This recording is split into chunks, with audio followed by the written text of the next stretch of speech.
నేను ఈ విషయం పట్ల వారు పార్లమెంట్లో మాట్లాడినా వారు ఎక్కడ మాట్లాడినా ప్రతి గమనిస్తూ వస్తున్నాను. ఈ సమస్య పట్ల పూర్తి అవగాహన వరకు అయితే దురదృష్టవశాత్తు అలైన్మెంట్ మార్చడం మనం అందరం ఊహించలేదు. హైదరాబాద్కి ఖచ్చితంగా హైస్పీ రైలు వస్తుందని ఒక ఖచ్చితమైన నమ్మకంతో మనం ఉండినాం. కానీ ఇదంతా జరిగింది కేవలం 6 నుంచి 7 నెలల కాలంలోనే జరిగింది. ఇది 2019లో టెండర్ ప్రాసెస్, 2020లో టెండర్ పూర్తయి మోనార్ ఇంజనీరింగ్ వర్క్ సంబంధించి 2 సంవత్సరాలు వారు ఏరియల్ సర్వే కూడా చేయడం జరిగింది. ఈ రూట్స్ కోసం కాదు. సుమారు 2022లో సర్వే పూర్తయి 2025 జూలై వరకు కూడా అదే సర్వేను ఓకే చేసిన పరిస్థితి. కేవలం ఈ 6-7 నెలల కాలంలో, ఈ 9 నెలల కాలంలో అలైన్మెంట్ మారింది. కేవలం నేను చాలా స్పష్టమైన రాజకీయ ఆరోపణ చేయదలుచుకున్నా. నేనున్న పార్టీకి రాజీనామా చేసి స్వచ్ఛందంగా ఈ సమస్య గురించి మాట్లాడుతున్నా. ఎవరు బాధపడకూడదు. కొంతమంది రాజకీయ నాయకుల భూములు వికారాబాద్ ప్రాంతంలో ఉండడం కారణంగా వారికి 2 కోట్లు 3 కోట్లు ఉన్నది. హై స్పీడ్ రైలు అంటే చాలా మందికి అవగాహన తక్కువ. మనం కూడా ఏమనుకుంటామంటే వందే భారత్ రైలు అనుకుంటాం. వందే భారత్ రైలు అనేది కాదు. చాలా స్పష్టంగా కొత్త ట్రాక్ వేస్తారు. దీంతో మన జిల్లా మనం ఊహించని పరిస్థితి వెళ్తుంది. ఇప్పటికే 12,000 ఎకరాలు మన రైతన్నలు 6 లక్షలకో 8 లక్షలకో 12 లక్షలకో 13 లక్షలకో మా ప్రాంతం అభివృద్ధి అని చెప్పేసి మోసపడుతూ కన్నీరు పెడుతూ ఈరోజు ఎవరెవరు ఎక్కడ భూమి లేని రైతులు ఈరోజు హైదరాబాద్ లో ఇల్లు కట్టుకొని రైతుకొని బతుకుతా ఉన్నారు. భావి తరాల కోసం నేను ఒకటి ఆలోచించిన. నాకు 50 సంవత్సరాలు వస్తా ఉన్నాయి.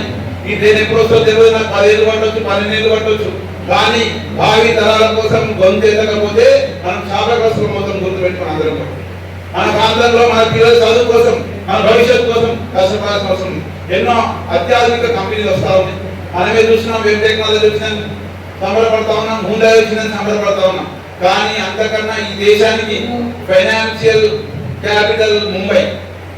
ప్రతి రూపాయి అక్కడి నుంచి ప్రధానంగా జరుగుతూ ఉంటుంది. అట్లాంటి పెట్టుబడిదారులు కేవలం 2.5 గంటల్లో 3 గంటల్లో జైరాబాద్కు వస్తే ఇన్వెస్టర్ల ప్రవాహం జరుగుతుంది జైరాబాద్. ఇంకో మాట చెప్తా ఉన్నది, కేవలం జైరాబాద్ తాలూకాకో జైరాబాద్ నియోజకవర్గానికో సంబంధించిన సమస్య కాదు. చుట్టుపక్కల 50 కిలోమీటర్లు. బీదర్ ఎంపీ గారికి కూడా మనం వినతి పత్రం చేయాలి. ఎందుకంటే ఈ 3 రాష్ట్రాల భారతలో ఉన్నాం. హై స్పీడ్ రైలు వస్తే బీదర్ కూడా లాభం జరుగుతుంది.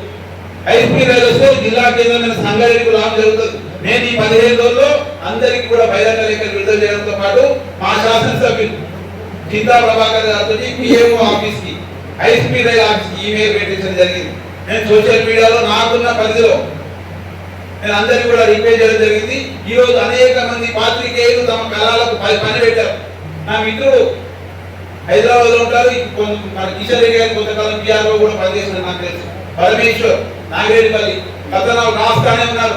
మేము 12,000 ఎకరాలు ఇచ్చి పరాయి వాళ్ళం అయిపోయినా ఈ యొక్క భూమి పుత్రులు ఈ యొక్క జైరాబాద్ భూమి గడలో మేము పుట్టి మేము ఎటు వెళ్ళాలి? మేము మా భూములు ఈ రోజు 12 లక్షల ఎకరం తీసుకొని 1,25,00,000 రూపాయలు టీజీఐసి ఆన్లైన్ లో అమ్ముతుంది. మన భూములే కదా. ఒకసారి ఆలోచన చేసుకోండి. 1,00,000 రూపాయలకి ఎంత కాస్ట్ ఎక్కువ అవుతుంది? మేము కోల్పోయిన మా భక్తుల విలువ కూడా కాదని చెప్పేసి ఇక్కడ రైతులను ప్రశ్నిస్తా ఉన్నారు. రేపు భావితరాలు ఎండిపోతే ఈ యొక్క హై స్పీడ్ రైలు ఎట్టి పరిస్థితుల్లో నేను మరి అన్ని రాజకీయ పార్టీలకు విజ్ఞప్తి చేస్తా ఉన్నా. ఇది ఒకరు చేసే ప్రజా ఉద్యమం జరగాలి. ఒక పార్టీతో ఒక వ్యక్తితో కాదు, సామూహిక ఉద్యమం జరగాల్సిన అవసరం ఉన్నది. అవగాహన ఉన్నటువంటి బీపీ పార్టీ గారు, శాసనసభ్యులు వాళ్ళందరూ కూడా వాళ్ళు ప్రయత్నం చేస్తా ఉంటే ఖచ్చితంగా ప్రజల తరఫున ప్రెషర్, ప్రజా ఒత్తిడిని అందరి మీద మనం పెట్టాల్సిన అవసరం ఉన్నది. ఒక్క మాట చెప్తా నేను, మనం ఎప్పటికి పాటలు వింటుంటాం, జనం కుండే కుర్చీ ముఖ్యం కానీ పైన పదవులు కాదు. పదవుల కోసం పేదలు మూసుకునే పరిస్థితి ఏ రాజకీయ నాయకునికి, ఏ విద్యార్థి సంఘానికి, ఏ ఒక ప్రజా సంఘానికి, ఏ ఉద్యోగుల సంఘానికి, ఏ వర్తక వ్యాపార సంఘాలకు రావద్దని చెప్పుకోవడం ఖచ్చితంగా మరొకసారి అందరికీ కూడా చేతులెత్తి జోడిస్తా ఉన్నా. జైరాబాద్ ప్రాంత వాసుల ఉద్యమం కాదు ఇది. ఈ యొక్క మొత్తం చుట్టుపక్కల ఉద్యమం చేయాల్సిన అవసరం ఉంది. సంతకాల సేకరణ దగ్గర నుంచి ఎవరు ఏ రకంగా ఉద్యమం తీసుకున్నా సరే మనం ఒకటే పైకి కోరాలి, జైరాబాద్ లో హై స్పీడ్ రైల్వే స్టేషన్ కొనసాగించాల్సిందే. కొంతమంది జీపీఆర్ లేదంటే అవగాహన లేదు వాళ్ళు. నేను చాలా స్పష్టంగా చెప్తా ఉన్నా, 5 సంవత్సరాలు ఆగినటువంటి సర్వే రిపోర్టు 7-8 నెలల కాలంలో ఎట్లా మారుతుందని అడుగుతా ఉన్నా. వికారాబాద్ చుట్టుపక్కల భూస్వాముల కుట్ర కాదని అడుగుతా ఉన్నా నేను. కొంతమంది చెప్తారు సంగారెడ్డి ప్రాంతంలో అన్న మనకి వికారాబాద్ దగ్గర అవుతుంది కదా. ఎంత అవగాహన కొంతమంది చెప్తారు హైదరాబాద్ లో జంక్షన్ ఉంది, అక్కడికి ట్రాఫిక్ ఎక్కువ ఉంటది, హైదరాబాద్ అందుకే మార్చారు. హైదరాబాద్ నుంచి హైదరాబాద్ వేట లేకుండా వికారాబాద్ నుంచి హైదరాబాద్ వేట లేకుండా అంటే ట్రైన్ సంబంధించి ఒక అవగాహన చేయాలి. ఒక్కసారి నేషనల్ రైల్వే అథారిటీకి రైలు కార్పొరేషన్ వాళ్ళు లెటర్ రాశారు, చాలా ఐడియా ఉంటుంది.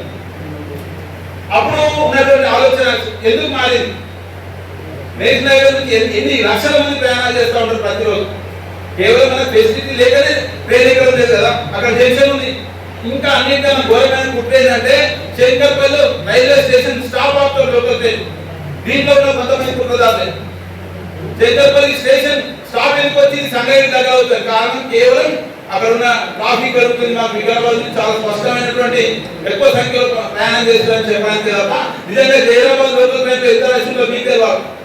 ఇంకా రెండు లోకల్ ట్రైన్ చేసినప్పుడు అంత రష్ ఉంటుంది. కేవలం మసిపూసి మారేడుకాయ చేసి హైదరాబాద్ ప్రాంతానికి మన భూమికి మన భూమి పుత్రులకు అన్యాయం చేసే ప్రయత్నం కొంతమంది పెట్టుబడిదారులు కుట్ర ఉంటా ఉన్నారు. ఇది కేవలం మన ప్రజా సంఘాలు కాదు, ఇన్వెస్టర్స్ మనకి చేయాలి. మేము టెక్నాలజీ వాళ్ళ ఇంకే ఏ పెద్ద కంపెనీ వచ్చినా హైదరాబాద్ వచ్చినా హై స్పీడ్ రైలు చిన్న చిన్న వ్యాపారస్తుల నుంచి పెద్ద వ్యాపారస్తులకు తప్పకుండా ఉపయోగపడేటువంటి సందర్భం. మీ అందరూ కూడా చెప్తా ఉన్నా, కొంతకాలం హై స్పీడ్ రైలు సాధన వరకు ఒక జంతర్ మంతర్ జరిగిన ఢిల్లీలో ధర్నా చేయడం కాదు, హై స్పీడ్ రైల్ స్టేషన్ ధర్నా చేయడం కాదు, ప్రజలలో పూర్తి అవగాహన కల్పించాలి. నాకు ఇంకో మిత్రులు ఫోన్ చేసి అన్న వందే మాత్రం ఇది ఒకటేనా స్పష్టంగా కాదు.